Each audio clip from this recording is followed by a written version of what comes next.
Masilifumane ilizwi elibhaliwe kwincwadi yevangeli engcwele ngokubhalwa ngumvangeli uMateyu, isahluko 14, umqolo ngama-58. Incwadi yevangeli engcwele ngokubhalwa ngumvangeli uMateyu, isahluko 14, umqolo ngowama-58. Basuka abathile bangena ubuxoki ngaye besithi, thina samva esithi, mna ndiya kuyichitha le tempile yenziweyo ngezandla, ndize ngeentsuku ezintathu ndakhe enye engenziwe ngazandla. Singangenanga kulaa mqolo wama-59, masithinte ngulowa wama-58. Eli lilizwi lenkosi. Inkosi engibawa mayikusikelele ukufundwa kwalo kude kube ngunaphakade. Amen.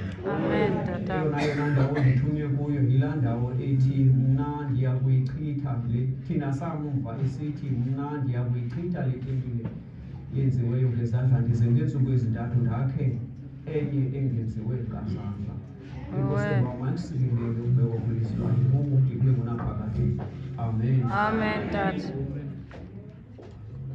Mandibulise uba umongameli, uba umfundisi, uba abavangeli, ootata amakhosesekethe, ootata uvice, ootata abashumayeli, ootata abashumayeli bonke. Ndibulise umama umongamelikazi, ndibulise omama umfundisi, ndibulise omama oonobhayibhile, iivayisi zonke zeemanyano, iitafile zazo neemanyano zonke, iindwendwe ezingaba zikhona apha ngaphakathi enqubeni, umnqubano kaKristu wonke. Ngele nkosi igama ekuseni nje bazali bam.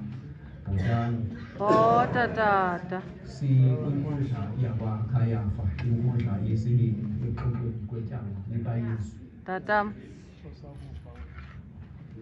Ngoba mina uKayafa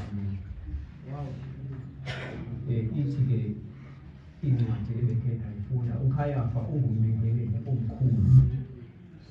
uKayafa ungumkhwenyana kaAnasi. Lo lithetha ukuthi inkosikazi kaKayafa yinkosikazi yintombi kaAnasi.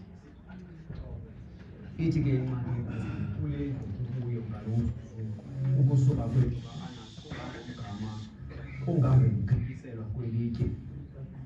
Ndiyacinga ukuthi lo lithetha ukuthi kulapha kufutshane mhlawumbi uba bekhayeni ngesithi ungangokusuka kulaa ndlu engaphaya ukusa apha. Ithi ke incwadi ebekhe ndayifunda, uKayafa lona uyindoda esisityebi. Ewe. Uyindoda ezityebise ngokuthi kubekho imali yerhafu ehlawulwa ngamaJuda apha kuye noAnasi. Imali abayihlawula kuye uKayafa enoAnasi ingaphezulu kwimali abayihlawula kwirhuluneli yabo bengamaJuda. Ithi ke incwadi ebekhe ndayifunda, yena uKayafa lona igama eli lakhe ligama leseRoma. Yaye ithi ke incwadi ebekhe ndayifunda, engumbengeleli nje apha, ungumbengeleli nje ngegama, kodwa izenzo zakhe zona ayizizo izenzo zobumbengeleli. Ithi le ncwadi yena inguye noAnasi bangabakhokheli beSanhedrin, elibhunga lamaJuda lokuxoxa imicimbi yamabandla. Ithi ke incwadi ebekhe ndayifunda, bona yona le nkundla inkundla enalo igunya lokugweba, ide umntu emgwebele ukufa, kodwa umthetho esekelezwe phantsi kwawo wokugweba umntu ade agwetyelwe ukufa, ngokuba amatyala akumila kunje asingawo amatyala axoxwa ngobusuku. Lithi uba ngaba lithe lahlalelwa ityala laza latsala kwade wacaba kutshona ilanga, limiselwe ungomso.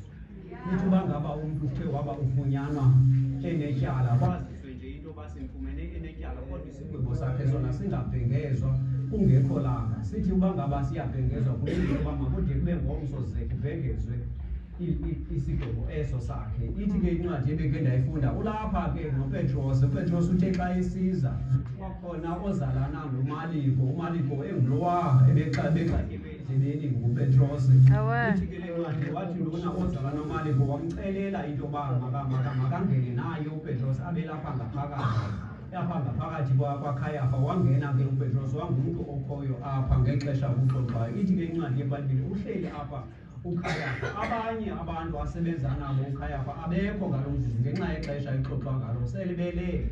Kodwa ke ithi le ncwadi uKayafa uzixelele into yoba uza kulixoxa eli tyala yaye futhi uza kumgweba uYesu, uza kumgwebela ukufa. Yaye apha indlela aza kulixoxa ngayo eli tyala uzawuba ngumtshutshisi futhi uzawuba nguye nomgwebi walo ityala eli. Ngoba eyona nto ayicaphukela kakhulu apha kuYesu kuba uYesu wamcaphukisa mhlanazana waza wavusa uLazaro elifeni. Okwesibini uYesu zenze wanuka umzondo ngokuthi akhabe izinto zabantu ebebezithengisa etempileni. Umlindili ke ngoku apho ukungena kwakhe wathi akungena uYesu uthi incwadi ebeke ndayifunda uyavuya apha uKayafa uzixela into yoba ndimnayo.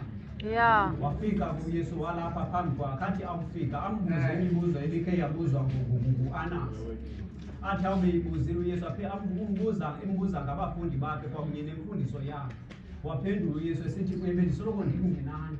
Imihla ngemihla bendinani etempileni ndifundisa futhi ndifundisa ngokungaphihlisiyo. Andizange nindibuzele, andizange ndisesandla kum, andazi kutheni namhlanje. Ngababuze naba bakhona nabo ndandifundisa kubo, kutheni na ubuza kubo? Wathi ithi ke incwadi wathi atsho uYesu kwavela amanina amabini apha. Avela esithi thina samva esithi ndiyakuyichitha le tempile. Ndiyakuyichitha mna le tempile yakho ngezandla. Yakhe enye ngeentsuku ezintathu engahlukanga ngezandla. Yeah. Wathi ithi ke incwadi yeBhayibhile wathi avele la manqina esitsho. Wabuza uKayafa into wabangenantoni abantu ngawo, wathula uYesu. Wathi uba makathule, wathi uba makathule uYesu. Wathi ngexesha athule uYesu wajonga apha emehlweni kuKayafa. uKayafa akazange ayibone into eyabonwa nguYesu ngexesha athuleyo emjongile. uYesu wakubona ukungqunga komphefumlo kaKayafa, wakubona ukudinga kwawo esithubeni. Ungenamntu obuzayo into yoba yina mphefumlo uba mawubeni. Ungenamntu uthini sabe ndibe bucala ndike ndikucendele uxolo. Ngoba uKayafa unezenzo ezingalunganga phambi kwamehlo kaYesu, phambi kwamehlo kaYesu, futhi yena akayibona loo nto ibonwa nguYesu. Eyakhe intliziyo yabe iselulangazelelweni uba makamgwebele ukufa. Ithi incwadi yeBhayibhile wathula uYesu wathi asawubethule engamphenduli. Watshintsha umbuzo uKayafa wabuza into yoba ingaba nguye na unyana walowo omele kukubonga. Wathi uba makaphendule uYesu esithi nawe sowutshile. Ngenye imini saya kumbona unyana womntu esihla ehleli ngasekunene ngasekunene emandleni esihla eselufini. Wathi uba makaphendule esitsho wazikrazula iingubo zakhe zombingeleni uKayafa. Wathi bazikrazule wathi ngeli xesha zikrazulayo wathi nisawafunela ntoni namandleni ngoba nimvile ukunyelisa kwakhe. Ngalo lonke kaloku elithuba uKayafa ebesoloko egadeni into yoba ndizambamba ngento ezawuphuma emlonyeni wakhe. Elindele into yoba uYesu uzawuthi anyelise iRoma, kodwa uYesu akanyelisa iRoma. Wasuka wathi ndinguye unyana walowo omele kukudunyiswa. Wathi uba makatsho wazikrazula iingubo zakhe zokubingelela uKayafa wathi usafunela ntoni namandlina ngoba senimvile ukunyelisa kwakhe. Wathi uba makatsho uKayafa baxhuma amasoldatha amtsibele uYesu ambetha. Athi asawube embethile yamoyikisa uPetros le nto, yambambela into yoba makaphume abheke emnyango. Kulo becelwe into yomangelo kuba akacelela kuphuma, akathi akalinda kucelelwa uba makaphume kule gemu. Wavele waziphumela ngokwakhe. Wathi uba makaphume efike amandinda lesotha phandle ambuza athi ngomnye na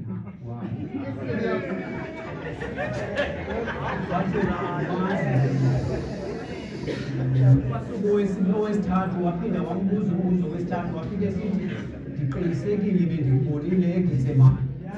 Wathi yena ntokazi ndithe kuwe andimazi lo mntu. Ngelo xesha uthe nethi uba atsho uPetros yasuka yalila inkuku. Waqala kwakhona ibuya ingqondo yakhe yakhumbula amazwi esithi ngekalini uya kondikhanyela kathathu. Wathi uba makadibane noYesu wathi waluzuza uxolelo. Akayazi le uPetros loo nto yoba ngaba uxolelo. Wasuka waphuma wema bucala walila. Wathi xa elila waneento ezininzi azithetha esithi sonosila esisenzileyo sokuhlalahlala ndikhangela inkosi ndikhangelayo namhlanje. Kulaa mntu wayephindise umamazala wam, kulaa mntu wayethengile imini ndingakange ndazi. Wathi uSatani ebefuna ukundela njengengqolowa, kodwa yena waza waphunga ngam. Izulu ndilingene ngaye. Ngelo xesha amadindala ayamxhifa uyesu ayambetha. Yaye uKayafa iyamvisa le nto uyesu yena ngelaa xesha umjongile emehlweni akhe ubone ukuzula komphefumlo kaKayafa wanomunye kumphefumlo wakhe wathona makodwa usize. Wacinga amazinto kaJohn Bunyana athi yini na Nkosi yam hlahlala umphefumlo uthi sele ume phambi kwalo izulu usuke indlela ukukhokelelisa ingogweni. Nkosi yam. Asuka amasoldatha amthatha uyesu ngelo xesha ahamba emxhifa emkhuphela ngaphandle engatshongo uKayafa ngoba uKayafa iingubo zakhe zobubingeli uzixilile wasuka esihlalweni sakhe sobugqwetha esebezixelele uyaqinisa kuzo asuka amxhifa amadindala amane esithi kuye amasoldatha amane esithi ngeli xesha amxhifayo amane esithi profeta. Tata,